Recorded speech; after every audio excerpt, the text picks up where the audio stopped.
Good morning to all of students. आज हम आप लोगों के साथ डिस्कस करने जा रहे हैं सुपरपोजिशन प्रिंसिपल ऑफ ग्रेविटेशन।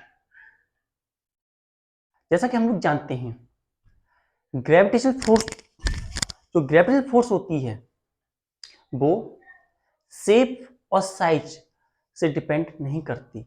दो ऑब्जेक्ट के किस प्रकार का शेप है, किस प्रकार का साइज है, उस पर उसे कोई फर्क नहीं पड़ता है। ग्रेविटेशनल फोर्स को इस बात से भी कोई फर्क नहीं पड़ता है कि उनकी जो वॉल्यूम है वो कितना है, जब तक कि उनका मास सेम रहेगा। लेकिन फर्क उन्हें किस बात से पड़ता है? उसके मास से। उन दो बॉडी का मास कितना है, उन दोनों बॉडी के मास में कितना चेंज आ रहा है, और वो दोनों बॉडी एक दूसरे से कितना दूर हैं, या उन दोनों बॉडी के बीच में कितना डिस्टेंस है। ये कुछ बातें होती हैं जो कि उसकी ग्रेविटेशनल फोर्स पर इंपैक्ट डालती हैं। ग्रेविटेशनल फोर्स जो होती है वो थर्ड लॉ को फॉलो करती है। यूनिवर्सल लॉ ऑफ ग्रेविटेशन जो है थर्ड लॉ को फॉलो करता है। थर्ड लॉ के साथ साथ जो ग्रेविटेशनल फोर्स है वो एक सेंट्रल टाइप ऑफ फोर्स है। Gravitational force is going to be a central force, जो सेंटर से लगने वाली फोर्स होती है। And it is independent of medium that is present in between the two bodies.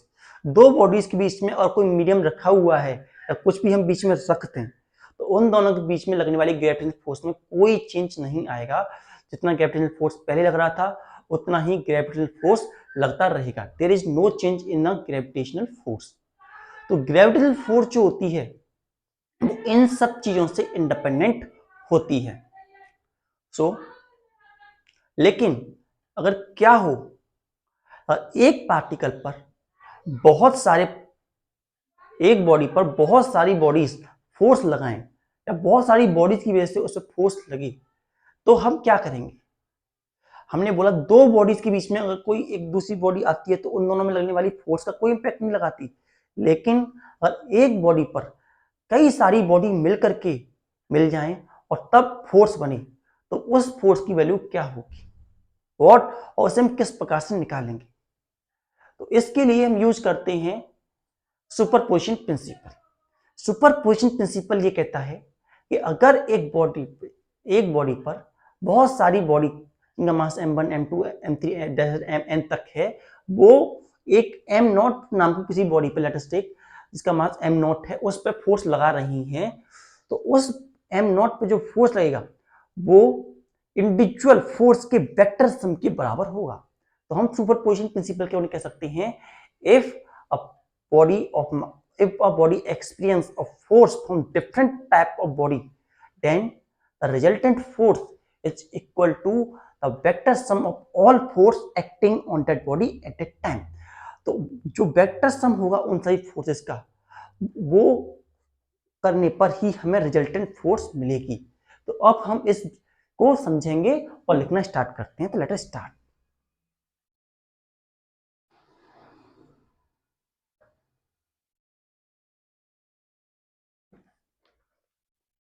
हाँ, resultant force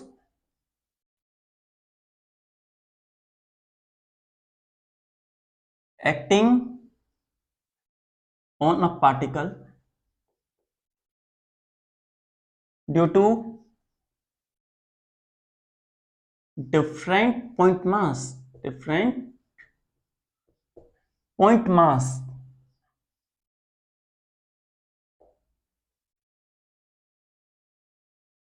body is equal to the vector sum of all force, vector sum of all force acting on a body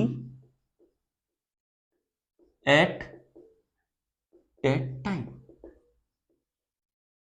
mean to see, हमारा जो कहने का मतलब mean है वो ये है कि अगर हमारे पास कोई बॉडी है, let us take that body, इस बॉडी का नाम है हमारे पास m नॉट। और भी कई बॉडीज हैं इसके अराउंड में। एक बॉडी इधर है, इसे हमने m1 बोला, जी यहां से कुछ डिस्टेंस पर होगी, इसी प्रकार से यहाँ पर एक बॉडी है हमारी, जिसे हमने बोला M2, और ये भी यहाँ से फोर्स लगा रही है। इसी प्रकार से यहाँ भी कोई बॉडी है, इसका नाम है M3, वो भी एक फोर्स यहाँ से लगा रही है, और ये फोर्स जितनी वर्क कर रही हैं वो सारी फोर्स हैं central force. All force are going to be central force. ये इस m मास की बॉडी पर लग रही हैं। All these force are going to be act on the body of m mass. कुछ इस प्रकार से F01, ओके नहीं, डिस्टेंस जा रहा है यहां से यहाँ, डिस्टेंस हमारा ऐसे, इसके लिए इसका डिस्टेंस यहां से यहाँ ये है, यहां से यहां तक का डिस्टेंस जो हमारे पास R02 वेक्टर के बराबर है, और यहां से यहां तक का डिस्टेंस जो हमारे पास है वो R03 वेक्टर के इक्विवेलेंट है। तो ये सारी फोर्सेस एक्ट कर रही हैं हमारी एक पॉइंट पर। तो जो वेक्टर सम होगा उन सभी फोर्सेस का, अगर n नंबर ऑफ पार्टिकल हैं, n number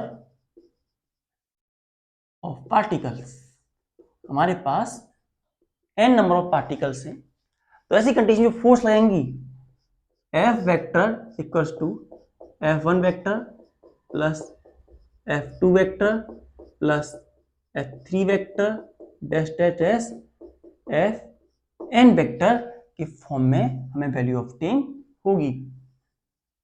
it is the, और यही हमारा सुपरपोजिशन प्रिंसिपल है, superposition principle for gravitation. Superposition principle for gravitation. It is a principle of superposition for gravitation. It is notation. Yes, you can see. तो इस प्रकार से हम कहेंगे। लेकिन अगर हम पॉइंट के हिसाब से निकालें तो यहाँ पर हमारी फोर्स भी एक्ट कर रही है। यहाँ हमारी फोर्स एक्ट जो करेगी वो हमारे पास 01 वेक्टर फोर्स होगी। इधर जो हमारी फोर्स वर्क करेगी वो होगी F02 वेक्टर। यहाँ जो फोर्स वर्क करेगी F3 के फॉर्म में फोर्स हमारी वर्क करेगी। तो अब हम जब इसे लिखेंगे, अगर हम इसको थोड़ा सा एक्सप्रेस करना चाहें, थोड़ी अच्छी तरीके से लिखना चाहें, तो हम इसे ऐसे लिख सकते हैं। F की वैल्यू हमारे पास क्या थी, फोर्स की वैल्यू जो थी, हम पहले उसे लिखेंगे G m1 m2 upon r², और डिस्टेंस लेने के लिए हमने यहाँ पर, अगर हमारे पास कोई फोर्स है, लेट अस टेक यहां से, अगर 01 हमारे पास कोई फोर्स है, 01 is the force, 01 is the force जो कि इसके द्वारा लगाई जा रही है, तो ये बराबर होती -10 के बराबर होगी। दैट वैल्यू इक्वल टू -10, और ये वेक्टर है, यहाँ भी वेक्टर लगाएंगे। जैसे अगर मॉडुलस में चेंज करना चाहें तो R² को हम लिख सकते हैं R, ये वेक्टर और वेक्टर के बाद मॉडुलस, इस फॉर्म में भी हम इसे लिख सकते हैं। हमारे पास F01 वेक्टर को लिखने का तरीका आ गया -G, या फिर हाँ एक और बात, इस नेगेटिव साइन को हम अगर एलिमिनेट करना चाहते हैं तो एक स्टेप थोड़ा रखते हैं, अंदर ले जाते हैं इसे, तो G m1 m2 upon r², G m1 m2 upon r², और यहां पर अंदर ले जाने पर R10 वेक्टर, ये फॉर्म हमारे पास निकल के आ जाएगी। ओके, सेम ही हो गया, R01 की फॉर्म में हमें फोर्स की वैल्यू मिल जाएगी। इसी प्रकार से अगर हमें निकालना हो F02 की फॉर्म, तो हमारे पास इसकी वैल्यू निकल के आएगी G m1 m2 r², और ये फुल वेक्टर नहीं आएगा, यहाँ पर हम यहाँ फुल वेक्टर नहीं लेंगे, यहाँ पर यूनिट वेक्टर लेंगे। Here we have take unit vector, जिसके पास केवल मैग्नीट्यूड है। हम डायरेक्शन के लिए नहीं ले रहे, केवल मैग्नीट्यूड के लिए वेक्टर को ले रहे हैं। इसी प्रकार अगर हम आगे बढ़ते जाएं और F(0) तक लेते जाएं इस फोर्स को, G m1 m2 upon R square R naught N unit vector की फॉर्म में वैल्यू ऑब्टेन होगी। अगर हम आर की जगह ये वैल्यू पुट कर दें तो वो क्या फॉर्म बनेगी हमारी, तो इसे भी देख लेते हैं। इसके बाद तो सुपरपोजिशन प्रिंसिपल को पहले देखेंगे, उसके बाद में से करेंगे। और superposition principle according to superposition principal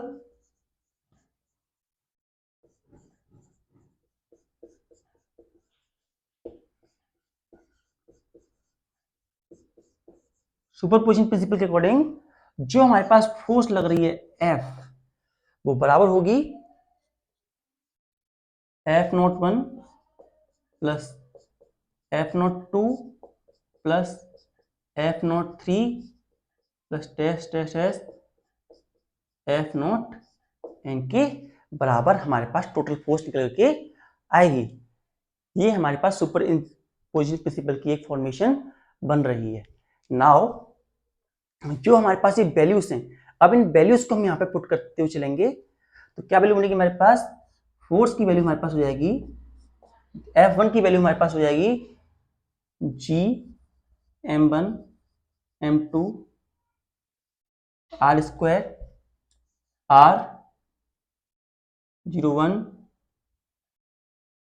unit vector plus G और मास जो है M1 नहीं है M0, और ये हमारे पास M1 है। मास बॉडी का M0 है, यहाँ M0 लेंगे, यहाँ 1 लेंगे। यहाँ पर M0 M2 R square and R02 unit vector. हम इसे जो हमारे पास यहाँ पे R है इसे मॉडल्स के फॉर्म में लिख लेंगे तो हमारे ज़्यादा अच्छा रहेगा। 01 फुल वेक्टर का मॉडल्स का होल स्क्वायर, इस तरीके से लिखते चले तो ये मान लिए ज़्यादा अच्छा होगा। 02 फुल वेक्टर के मॉडल्स का होल स्क्वायर, इस तरीके से हम इसे लिखते हुए चलेंगे। Plus G M0 M3 R03 का होल स्क्वायर R03 का वेक्टर, वो R03 का unit vector plus test test test plus G M0 MN R0N vector का होल क्यूब, वो whole square and R0N unit vector. ये वैल्यू हमारे पास निकल करके आती है। Now what happened, let's see forward.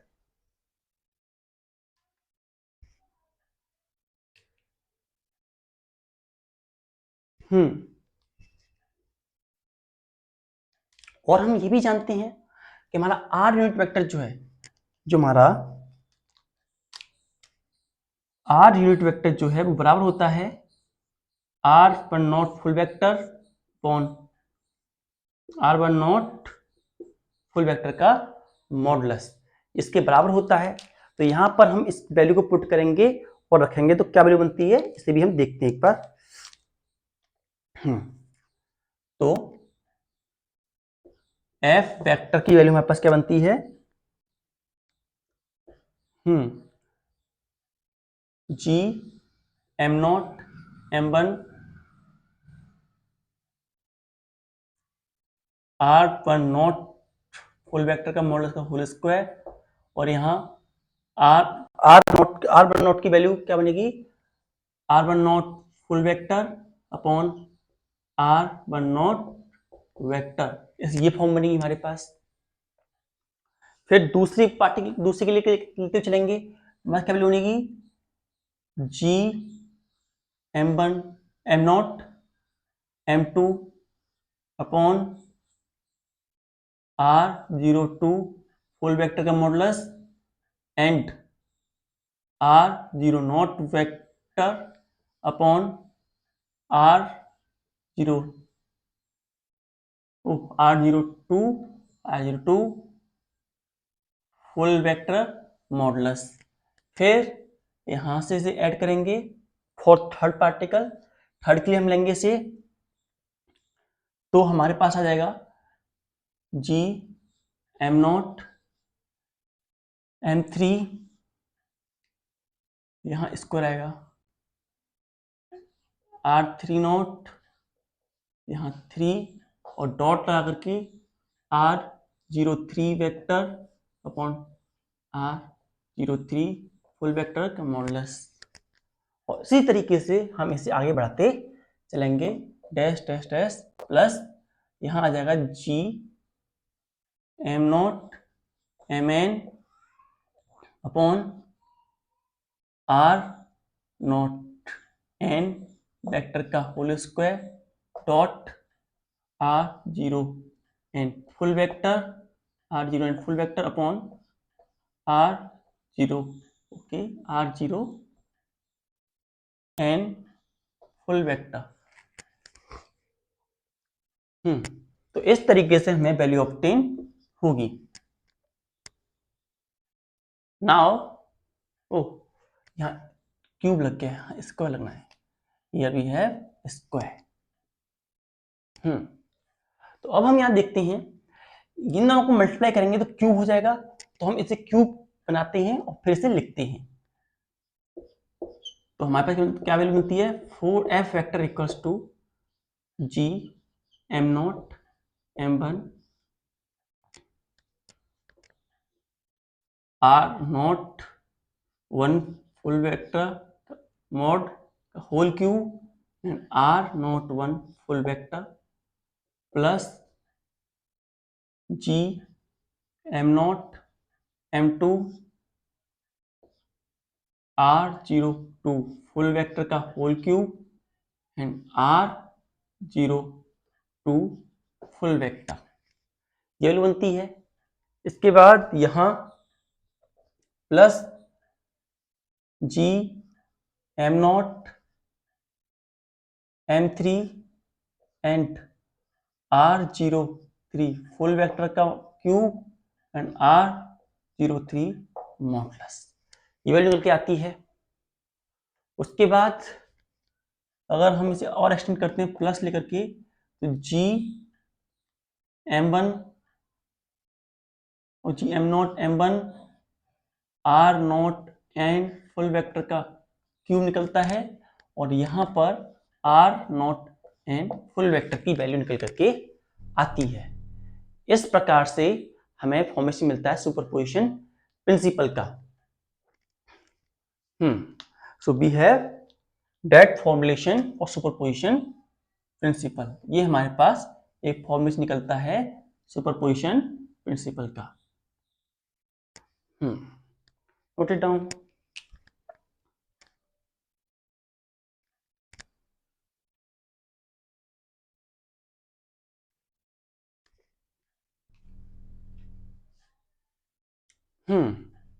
One more thing, हमने प्रीवियस क्लासेस में देखा था कि अगर हम इसको लिखना चाहें तो हम ऐसे भी लिख सकते हैं, F vector equals to summation की फॉर्म में summation I equals to 1 to n, I equals to 1 to n and G M0 Mi R0 I vector का whole cube and R0 I full vector. अगर हम पूरे superposition principle को लिखना चाहें short form में, तो शॉर्ट फॉर्म में हम इसे इस प्रकार से भी नोट डाउन कर सकते हैं। It is the short form of superposition principle, ये हमारे सुपरपोजिशन प्रिंसिपल का शॉर्ट फॉर्म है। नाउ वन मोर थिंग, जैसा कि हम लोगों को पता है कि हमारे पास जो R1 ये वैल्यू जो है वेक्टर की, ये बराबर होती है, ये नहीं ऐसे नहीं है, R01 वैल्यू जो है बराबर होती है R1 माइनस आर नॉट इसके बराबर होती है, नोट इट डाउन।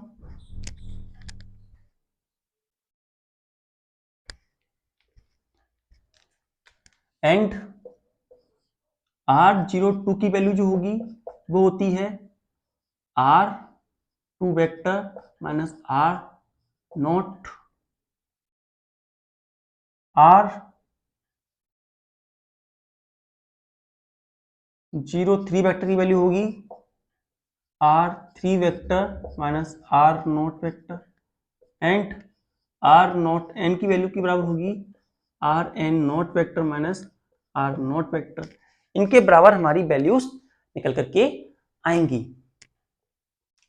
तो अगर हम ये वैल्यूज इस फॉर्मूले में पुट करते हैं, इन दिस फॉर्मूले में हम पुट करें तो हमारे पास किस तरीके का फॉर्मेशन आएगा, अब हम इसे देखेंगे।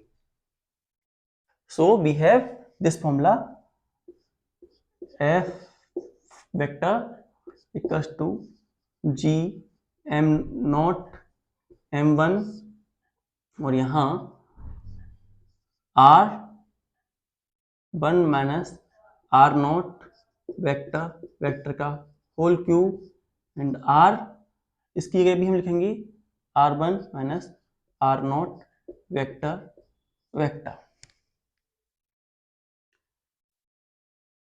Plus G m nought m2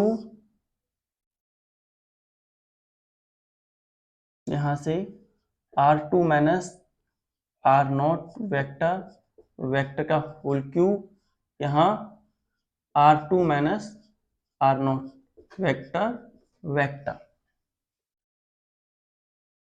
फिर plus G m nought m3 and R3 vector minus R not vector का whole cube, R3 vector minus R not vector.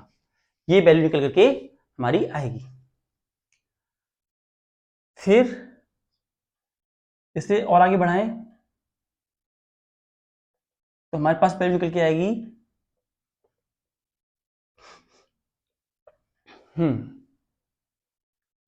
G m nought mn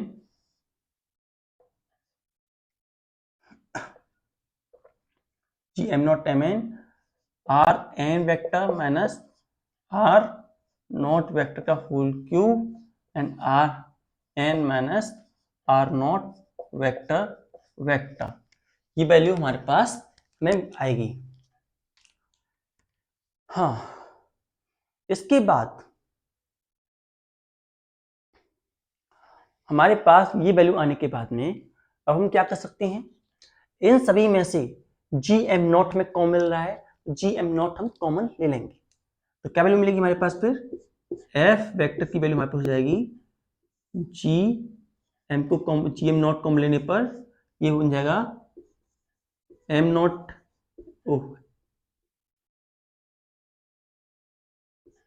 m1 R1 vector minus R not vector का हो और नीचे modulus R I vector plus R not vector का whole cube plus m2 R2 vector minus R not vector upon R2 minus R not vector का whole cube plus यहां पर m3 R3 vector minus R not vector, यहां पर R3 minus R not vector का whole cube plus dash dash dash plus यहां से M N R N vector minus R naught vector upon M plus R N vector minus R naught vector का whole cube value बनती है। ये value हमारे पास निकल के आती है जब ये इसको बाहर निकाल लेते हैं। नाउ इस वैल्यू को जब हम समेशन की फॉर्म में लिखते हैं तो हमारे पास क्या वैल्यू बनती है, F इक्वल्स टू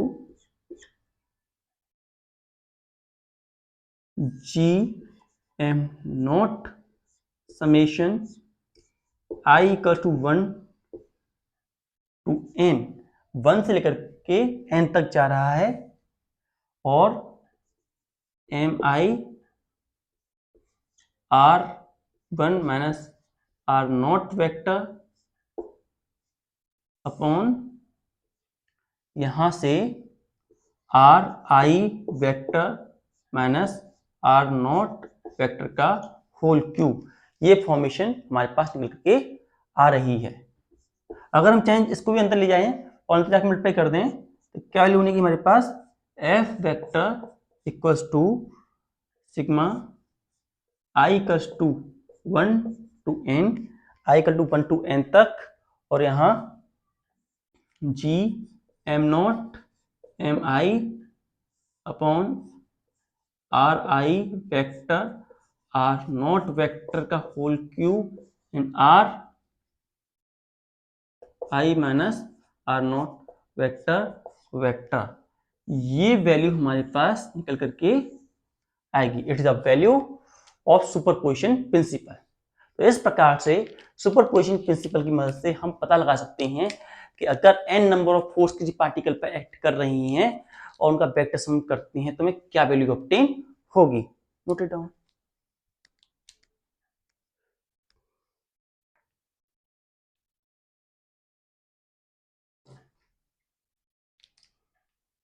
तो आज हमने जाना सुपरपोजिशन प्रिंसिपल के बारे में। सुपरपोजिशन प्रिंसिपल के अकॉर्डिंग कि अगर एक पार्टिकल पर नंबर ऑफ फोर्स एक्ट कर रही हैं, if the number of force going to act on a particle, then resultant force on that particle is equal to vector sum of all force acting on that particle। तो ऐसी condition में जो vector sum होगा उन सभी particle का, vector sum of all force होगा, वो तब मिलेगा जब हम उन सबको एडअप कर देंगे like F1, F2, F3, Fn, और उससे करने के बाद में हमें रिजल्टेंट फोर्स की वैल्यू ऑब्टेन होगी। हमारे पास अलग तरह की फोर्सेस थी, उन्हें हमने सुपरपोजिशन प्रिंसिपल के टर्म में लिखा। एक टर्म हमारे पास ये भी हो सकता, ये भी हमारे पास एक टर्म है सुपरपोजिशन प्रिंसिपल को लिखने का। हमारे पास F फोर्स की जो वैल्यू थी, रिजल्टेंट फोर्स F थी, और इसकी इन सबकी वैल्यू हमने यहाँ पे रखी। हमारे पास ये फॉर्मुलेशन निकल करके आया। उसके बाद हमने यहाँ पे ये जो था यूनिट वेक्टर की फॉर्मूला जो था, यूनिट वेक्टर फॉर्मूला हमारे पास ये वाला यूनिट वेक्टर फॉर्मूला हमने यहाँ पे पुट किया। हर जगह पे जहाँ पे यूनिट वेक्टर थे यहाँ पे पुट किया, और ये आर स्क्वायर और आर, तो आर क्यूब हो गए, नीचे आर क्यूब हो गए सारे। उसके बाद हमारे पास फॉर्मुलेशन ये निकल के आई। इसके बाद हमने क्या किया, ये जो है हमारे पास इसकी वैल्यू हमने यहां से ली कि R1 की वैल्यू ये है, R2 की ये है, R3 की ये है, R5 की ये है। तो जिस जो वैल्यूज थी वो हमने यहाँ पे पुट कर दी, और पुट करने के बाद नेक्स्ट फॉर्मेशन हमारे पास इस तरीके की कैपिटल फोर्स की निकल करके आती है। तो ये हमारा सुपरपोजिशन प्रिंसिपल का थोड़ा सा आइडिया था। So note it down.